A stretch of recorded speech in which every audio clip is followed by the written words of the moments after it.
বিরিয়ানি। তো বিরিয়ানির জন্য এই যে মাংসটা আমি আগে করে নিচ্ছি। তো বিরিয়ানি হবে, আবার এর থেকে কিছুটা মাংস উঠিয়ে রাখা হবে, কারণ সম্পূর্ণ মাংস বিরিয়ানির ভিতরে দেবো না, এই জন্য আমি এটা দিয়েছি, নাহলে এটা দিতাম না। আর এখানে এই যে রাইসটা হতে দিয়েছে, রাইসটা হচ্ছে, দেখা যাক কত তাড়াতাড়ি করতে পারি আর কি। আপনাদের দাদার খিদে লেগে গেছে, অনেক আগেই খাবার চাইছে আমার কাছে।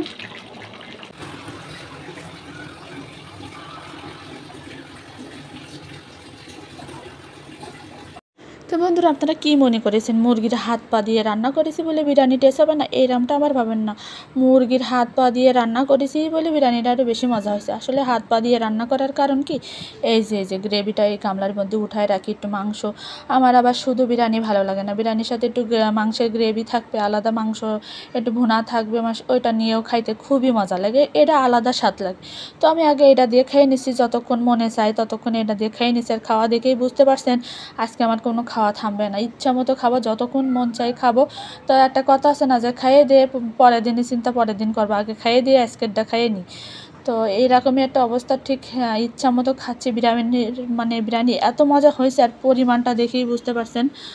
তো আপনাদের দাদা করছে যে, তো আমি তো ভীষণ ভালো লাগলো, না জানি না তোমার কতটা ভালো লাগবে, তুমি খাইয়ে দেখো, তুমি খাইলেই বুঝবা। তো আমি যে দেখি, খাই দিয়ে দেখি, বেচারা এত প্রশংসা করলো, তো খাই দিয়ে দেখি না খুবই মজা হয়েছে।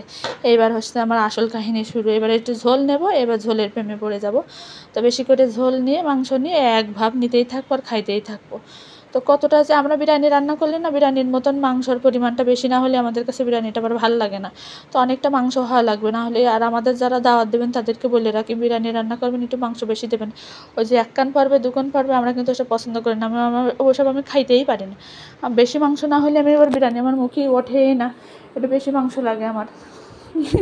তো আমার ফ্যামিলি সবাই জানে যে মাংসটা কেমন মাংস খাদক, আমি অনেক বেশি মাংস খেতে পছন্দ করি আমি। তো যাই হোক, এখন এই যে আলু, আর অনেক গরম ছিল, যেহেতু রান্না করার পরপরই আমরা খেতে বসে গেছি, অনেকটা টাইম লেট হয়ে গিয়েছে। আর লেট হওয়ার কথায়, কারণ একটু দেরি করে ঘুম থেকে উঠেছিলাম, এই জন্য আরও রান্নাটা হয়নি, রান্না হওয়া মাত্রই খেতে বসে গিয়েছি। তো যাই হোক বন্ধুরা, খাবারটা আসলেই অসাধারণ হয়েছে। রেসিপিটা অন্য একদিন আপনাদের সাথে শেয়ার করব।